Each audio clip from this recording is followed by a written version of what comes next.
Buongiorno a tutti e benvenuti su IT Problem Solver. Oggi vi voglio parlare, vedremo insieme come riconoscere e analizzare una mail di phishing. Mi è venuto in mente dalla mail che ho ricevuto recentemente di fare un'altra pillola sulla security, sulla cyber security, e mi è venuto in mente proprio da come aveva successo l'altra volta con l'account WhatsApp, mi è venuto in mente con queste mail.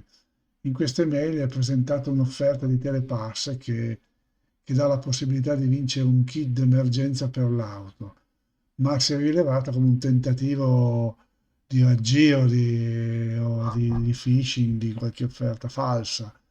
Vi mostrerò come riconoscere i segnali proprio relativi allo specifico, alla specifica mail. Andiamo a vedere il video dove ho visualizzato le mail occultando, occultando la parte del messaggio. Potete vedere qua ho occultato il destinatario, ma se vedete il dominio, il dominio non è, il dominio email non è quello di Telepass. E quindi poi potrete notare da cosa c'è l'email che non c'è il nome, non c'è il proprio codice di adesione a Telepass, mancano alcuni dati. Il nome potrebbe sì esserci perché era stato azzeccato l'indirizzo email, oppure frasi generiche.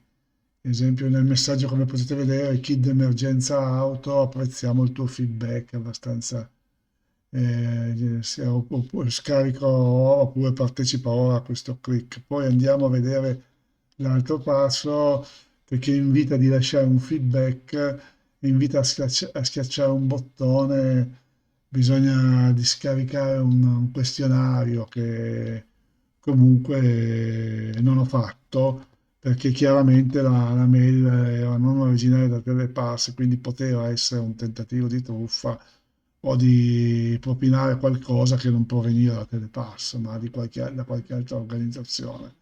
Andiamo a vedere proprio l'analisi fatta su Virus Total, vediamo che risulta individuata come phishing questo link. Io ho preso il link che c'era nel bottone e l'ho messo semplicemente all'interno su Virus Total, che è questa cosa che vi parlo in altri video. Come mostra l'immagine, appunto ho fatto il link sospetto, ho usato VirusTolta che ha permesso di verificare con tutti a 96 fornitori di prodotti di sicurezza VirusTolta e ha controllato il link con tutti questi 96 prodotti di sicurezza.